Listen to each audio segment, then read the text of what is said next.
From 1500 to 1900, the period between the 16th and the 19th centuries saw the emergence of organized Iron Age kingdoms as well as widespread immigration. 4 kingdoms were established in this period: the Kazembalunda in the north centered on the lower Luapula River, the Bemba in the northeast, the Chwa in the east and the Lozi in the west, centered on the upper Zambezi River. The territory of the present Zambia, being far inland, did not have direct contact with non-Africans until relatively recently in its history.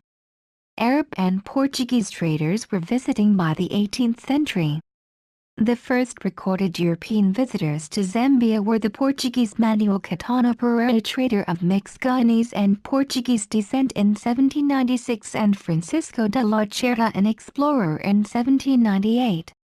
Both came via Tet in Mozambique to Muada, Kazemba's capital, to seek the chief's agreement to a Portuguese trade route between their territories of Mozambique and Angola.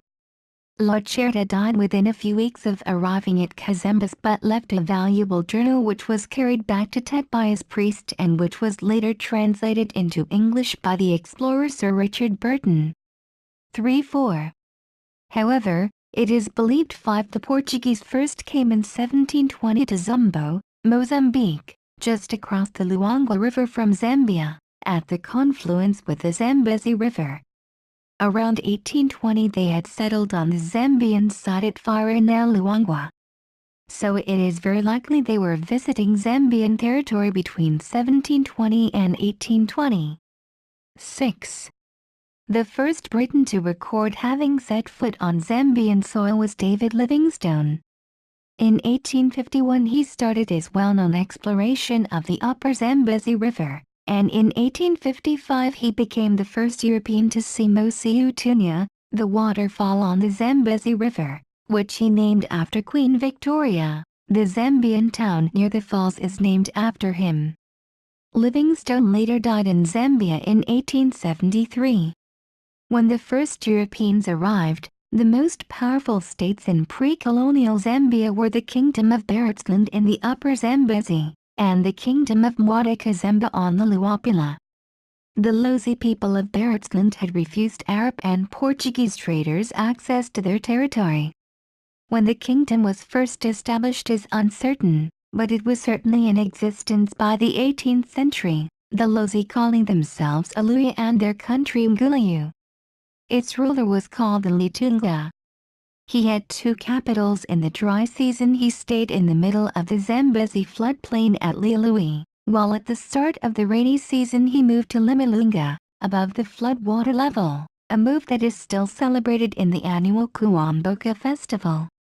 The first certain historical fact concerning Barotseland is the arrival in the early 19th century of the Mekololo, a clan of the South African Baslefo or Tswana people. Utterly defeated by Shaka's New Zulu kingdom in the 1820s, the remnant of the Mekololo, under the leadership of Sebitwane, were forced to march northwards to escape. They conquered the Lozi and became the aristocracy of Barotseland, with Sebitwane as new Litunga. Sebitwane proved an able leader, and is spoken of with warm respect by David Livingstone, who met him in 1851 shortly before his death. He was succeeded by his daughter Mamakasane, who stepped down early in favor of her half-brother Sikalatu. With him the Mekololo Empire appears to have started to fall to pieces, especially after his death in 1863. A year later, internal dissension in the ruling class brought a revolt by the Lozi that is said to have exterminated the Mekololo aristocracy and forced the survivors to migrate to present-day Malawi. Towards the end of the 19th century, British hunters, then traders, then settlers started to arrive.